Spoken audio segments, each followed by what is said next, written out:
김민하 기자, 오늘 주제는 만들어진 진실게임입니다. 이 정의기억연대와 윤미향 당선인 문제에 대해서 보수 언론 중심으로 연일 기사가 나오는데 좀 무리한 진실공방 구도 이런 것들이 있는 것 같아서 정리를 해봤습니다. 뭐부터 정리할까요? 일단 윤미향 당선인이 위안부 합의 내용을 미리 알았느냐 몰랐느냐 이제 이 문제가 있는데 크게 두 가지 구도가 있는 것 같습니다. 첫째는 이용수 할머니와 윤미향 당선인 사이의 진실게임, 둘째는 이제 조태용 미래한국당 당선인과 윤미향 당선인 등과의 사이의 진실게임 이게 있는데 먼저 첫 번째에 대해서 말씀을 드리면 이용수 할머니의 경우에 일본이 10억 엔을 출연하기로 한 사실을 윤미향 당선인 혼자만 사전에 알고 있었고 피해 당사자들에게는 알리지 않았다 이렇게 주장을 하지 않았습니까?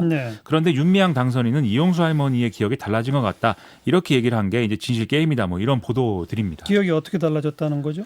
2015년 12월 28일에 박근혜 정부가 한일 위안부 합의 사실을 발표할 때 TV를 함께 보면서 같이 이제 합의 내용을 알았었고 이용수 할머니하고 기자회견 통해서 합의에 반대한다 이런 입장도 밝혔던 건데 이용수 할머니는 이 10억 엔 부분을 다음해 1월 28일에 윤병세 당시 외교부 장관이 피해자들에게 보낸 편지에 써 있는 걸 보고 안 것으로 기억하고 있다. 이 얘기거든요. 그러니까 즉 사실 인식에 착오가 있는 거 아니냐라는 건데 이걸 가지고 보수 언론은 이제 이용수 할머니를 지금 정의기억연대 측이 이상한 사람 취급한다 이런 식으로 몰아가는 기사 이런 것들을 쓰고 있습니다.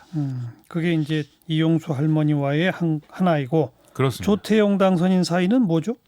이 위안부 합의 당시에 청와대 국가안보실 제1차장이었던 게 조태용 당선인인 건데요. 그래서 위안부 합의에 대해서 이 합의 내용에 대해서 당시에 윤미향 당선인에게 사전 설명했다는 외교부 입장을 자기가 들었다. 이런 입장을 밝힌 게 있는 거거든요. 이에 대해서 정의기억연대는 위안부 합의 발표 전날에 외교부가 책임 통감, 사죄 반성, 그다음에 일본 정부의 국고 거출이라는 합의 내용을 기밀 유지를 전제로 일방 통보를 해왔다. 이렇게 밝혔습니다. 그리고 이 내용을 뒷받침해주는 사실이 또 하나가 2017년 12월 말에 외교부에 설치된 TF가 이제 보고서를 낸 걸 보면 당시에 일본 정부가 내는 10억 엔의 액수에 대해서는 피해자 측하고는 의견 수렴을 했다는 기록이 없다고 돼 있는 거거든요. 그래서 이 부분을 빼고 이 정의기억연대에 이제 그 당시에 이제 뭡니까 그 윤미향 당선인에게 설명을 해줬다라는 것은 이제 드러난다는 것이죠. 네. 그러니까 그냥 불충분한 내용 전달만 있었다 그거 아니에요? 그러니까 이 구도가 알려줬느냐 안 알려줬느냐가 아니라 불충분하게 알려줬다 이게 쟁점인 것인데 언론 보도는 이제 알려줬다 안 알려줬다의 구도로 이제 보도를 하고 있다 이 말씀인데요.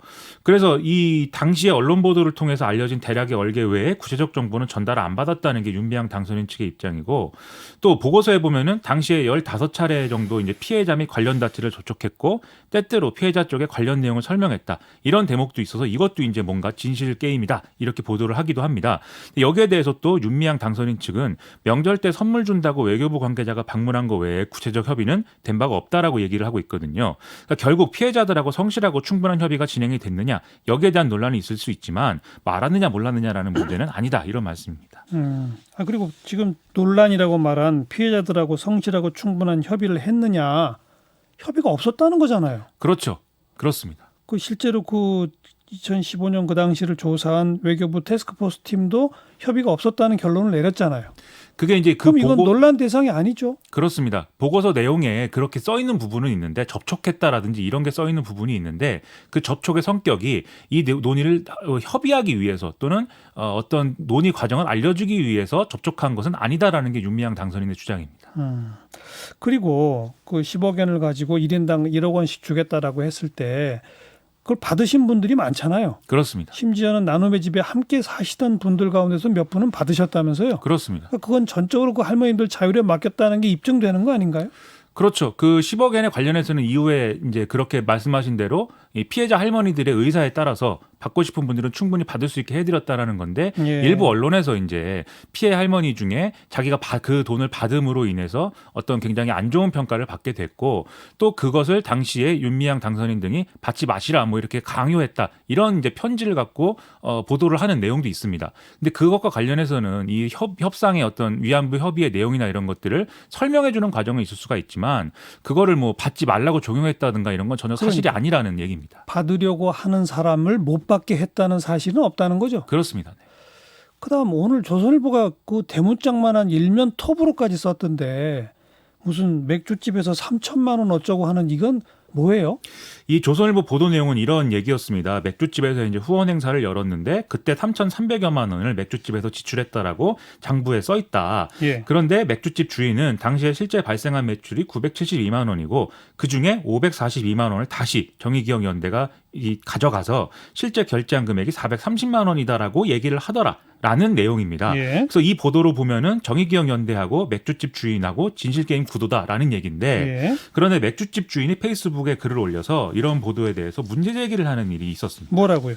당시 후원 행사는 정의기억연대가 미리 이제 티켓을 발행을 해서 이 후원 행사에 참여하고 싶은 사람들에게 판매를 했고 이 참여자들은 이 티켓을 갖고 와서 현장에서 이제 현금처럼 썼다는 거거든요. 예. 그래서 이 중에는 뭐 사용이 안 된 티켓도 있을 것이고 또 현장에서 티켓이 아니라 현금 결제를 한 경우도 있고 여러 가지 경우가 있을 텐데 예. 어쨌든 이런 방식을 통해서 이익을 남기는 게 시민단체가 흔히 진행하는 이제 후원주점이라는 행사의 성격입니다. 예. 그런데 그런 연장선에서 972만 원이라는 거는 현장에서 업체가 현금 대신 회수한 티켓에 대해서 정의기억연대가 바꿔준 돈이 972만 원이라는 거고 예. 이 업체는 그 중에 이제 그 주점을 운영하기 위한 재료비라든지 인건비라든지 그런 걸 제외하면 나머지 이익금이 542만 원이 남았다는 건데 이 돈은 다시 정의기억연대에게 좋은 뜻으로 후원을 했다. 이 얘기를 한 거라는 거죠. 예. 그래서 이런 주장은 또 정의기억연대가 하고 있는 설명과도 일치를 하고 있기 때문에 이 내용도 사실은 진실게임이다. 이렇게 볼 만한 내용은 아니라는 겁니다. 그러니까 후원의 밤 티켓 대금을 정의기억연대로부터 받았고 그렇습니다. 그중에 직접 나간 비용을 제외한 자신의 이익 부분은 자기도 기부했다. 그렇습니다.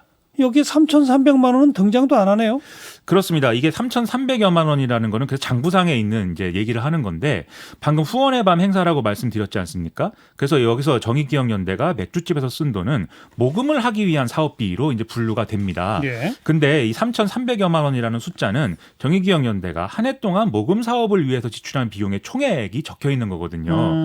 이 정의기억연대 설명에 따르면 이 모금 사업을 위해서 한 해 동안 지출한 비용의 거래처 즉 상대방이 한 140여 곳 정도가 되는데 예. 이 중에 뭐 문구점도 있을 것이고 뭐 택배회사도 있을 것이고 티켓 인쇄하는 비용도 있을 것이고 여러 가지가 있겠죠. 예. 근데 이 공익법인이 국세청에 보고하는 양식에 보면 이 거래처를 적게 돼 있지만 140여 개를 다 적게 돼 있지는 않고 대표 지급처 하나의 이름을 기재하도록 돼 있더라. 그래서 거래 비용이 큰 맥주집 이름을 적었다라는 건데 이것 자체가 어떤 뭐 회계 장부상의 기록에 있어서의 오류일 수는 있는데 잘못 적은 거일 수는 있지만 이게 뭐 어떤 3,300만 원을 없는 돈을 예, 썼다거나 그런 건 예. 아니다. 이런 내용이었습니다. 그 맥주집 주인이 페이스북에다가 이렇게 글까지 올리는 걸 보면 맥주집 주인한테 취재도 안 한 모양이네요.